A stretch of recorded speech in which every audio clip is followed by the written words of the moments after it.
What's up, guys? Well, yep, you know who he is. Well, it says it right there, Jacksonville, Florida.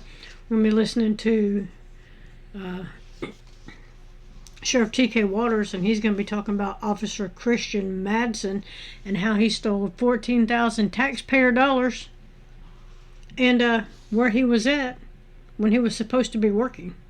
Also, I would like to note 82% of people that watch these videos are not subscribed to the channel. Click the button, it's free. Jacksonville, Florida, TK Waters. In the next video clip, we're going to get to see who Christian Madsen and Jamie Eason are. Here we are. Madsen's termination. As a matter of background, Madsen has been employed by the JSO for 11 years and 4 months. His date of hire was October 20th, 2014. The following is a summation of the facts which support Madsen's arrest. On February 12, 2026, JSO's Integrity Unit received information that Madsen intentionally submitted falsified overtime claims and received compensation for traffic enforcement work that he had not performed. From December 1st, 2025 to February 7th, 2026, Madsen submitted claims for compensation for overtime traffic assignments he purportedly worked.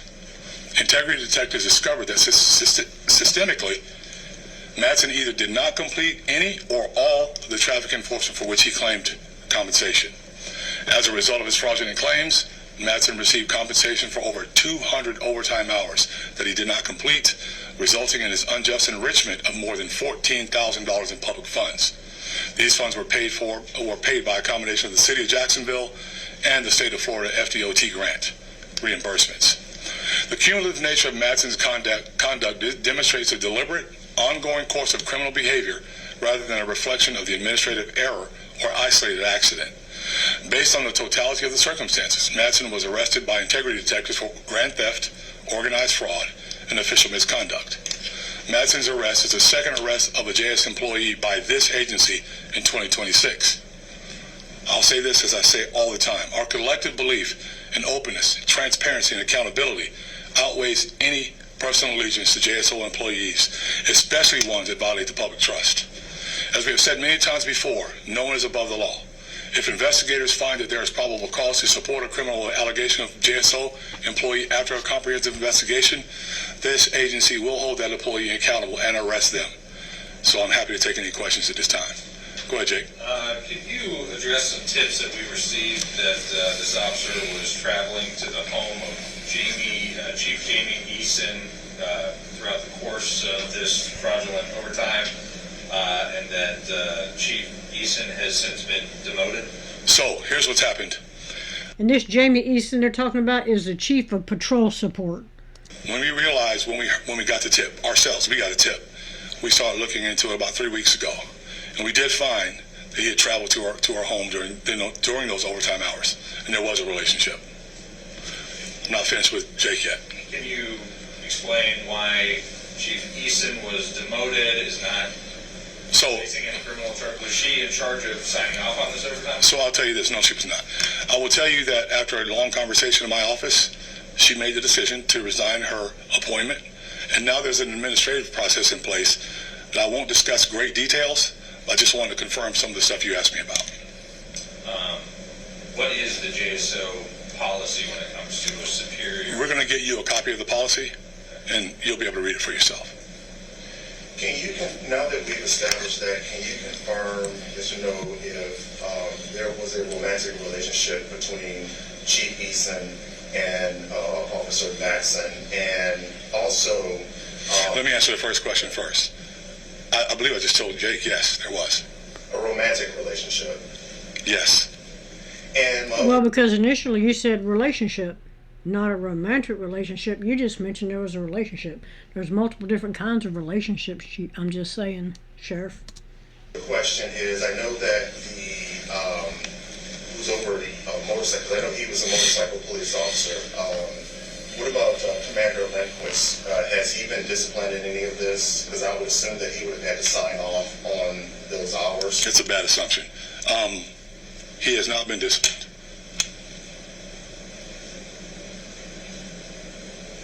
He has not been disciplined. Shocker. The second JSO officer, I think, this year.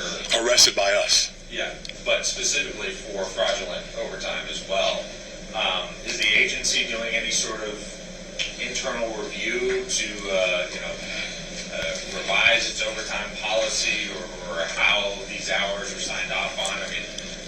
beginning to seem like it's maybe more of an endemic problem? No, A pattern? actually, this happens sometimes. It happens a lot. If you go to YouTube and search Jacksonville Sheriff's Office fraudulent overtime, this has been going on for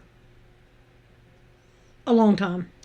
Should never happen, right? There's a certain amount of trust you give a police officer that has the ability to take away someone's freedom, has the ability to take away someone's life in a life-threatening situation. It's up to them to deal honestly with the public and what they're supposed to be doing. When they don't, and we find out about it, what I'm most proud about, I can tell you this, I'm not happy about the situation, right? But at the same time, I'm glad we have a police officer that was stealing, that's been arrested, and now he's going to have to face the legal system.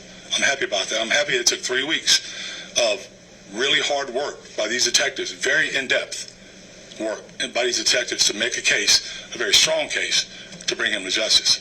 Our policies are pretty strong, which is the reason why there's a lot of different things that we have in place and the charges he's facing. Now he's going to face the justice system. What is the message to taxpayers who pay his salary and all of this? What is the message you want to get out to those taxpayers? That we will arrest criminals. We will arrest anyone who violates the public's trust.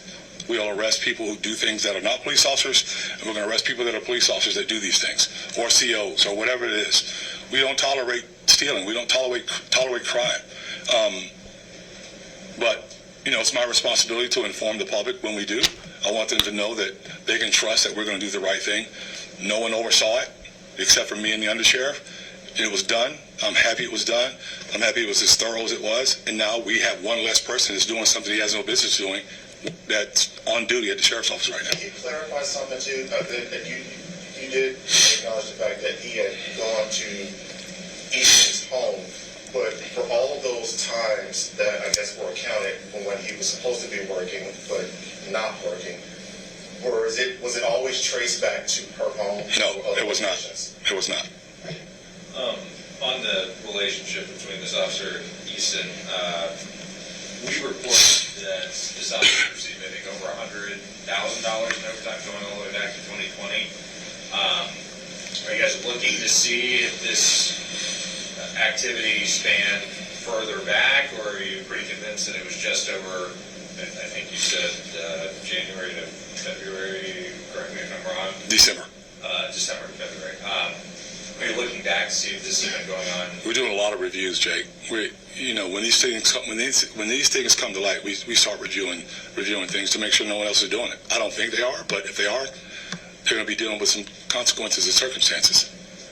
Are you able to say how long this relationship between Easton and the officer seems to have? I don't have those details for how long it was. It's unclear.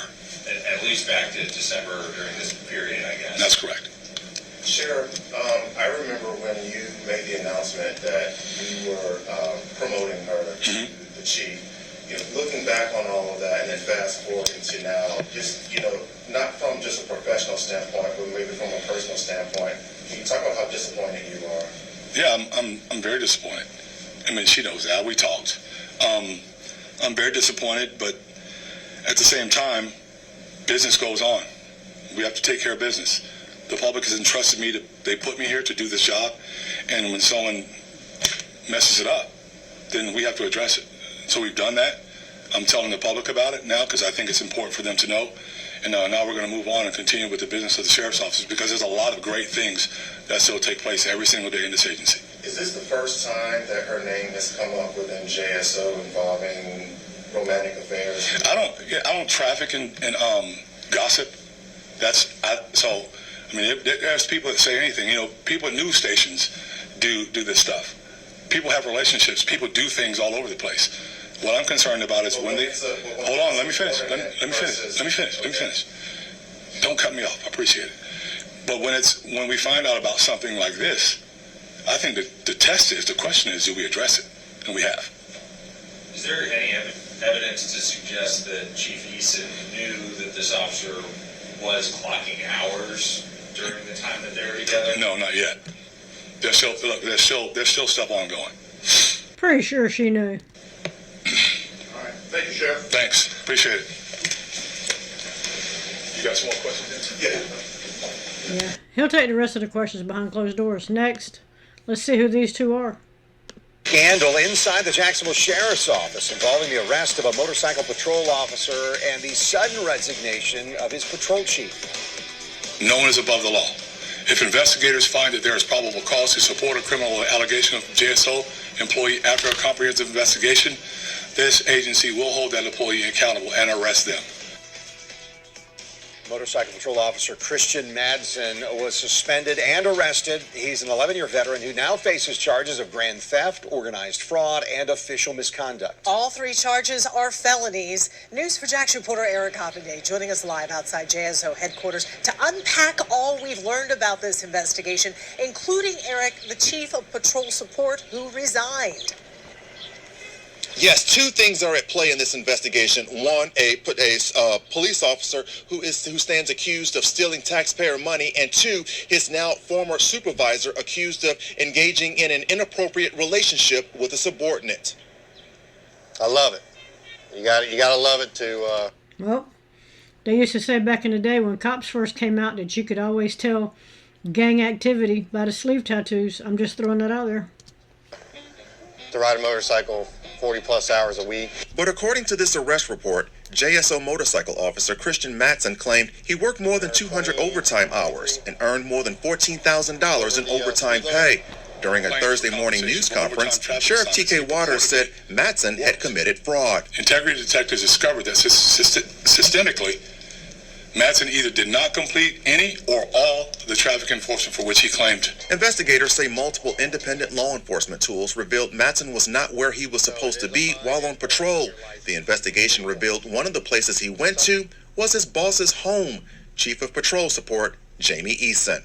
Can you, now that we've established that, can you confirm, yes or no, if there was a romantic relationship between Chief Eason and Officer Madsen? Yes. Generally, romantic relationships between a police supervisor and a subordinate are not allowed inside police departments. As a result of all of this, Jamie Eason resigned from her position. Sheriff T.K. Waters was the one who appointed her patrol chief. He says that he was greatly disappointed in her decision to carry on a romantic relationship with a subordinate. I'm very disappointed, but at the same time, business goes on. Records show that Eason had been at the center of 7 internal affairs investigations, which included 4 citizen complaints in which she was not found guilty of any wrongdoing, and 3 officer-involved crashes in which she received retraining or informal counseling. Retraining on learning how to drive, and she is the chief of patrol support. 3 vehicle crashes, you can't make this up. Records also show that Madsen had been at the center of 8 internal affairs investigations, which included 3 officer-involved crashes that resulted in remedial training, 2 citizen complaints that were eventually thrown out, and a 3rd citizen complaint along with a workplace complaint. Wait, 3 vehicle crashes for him too? Were they in the same vehicles when they crashed? I'm just asking for a friend. That led to him receiving informal counseling. Now, Madsen became the 6th JSO employee to be arrested this year. To put all this into perspective, there were 7 total arrests of employees last year. Also, Madsen is on suspension. Reporting live from outside JSO headquarters, Eric Hoppingday, Channel 4, the local station. Anyway, stop. That's where we're at. Getting answered. Let me know what you think about it in the comments. Like, share, subscribe. Scandal inside the Jacksonville Sheriff's Office. Again, 82% of people that watch his videos are not subscribed to the channel. Click the button, it's free. Let me know what you think about this one, and I'm out.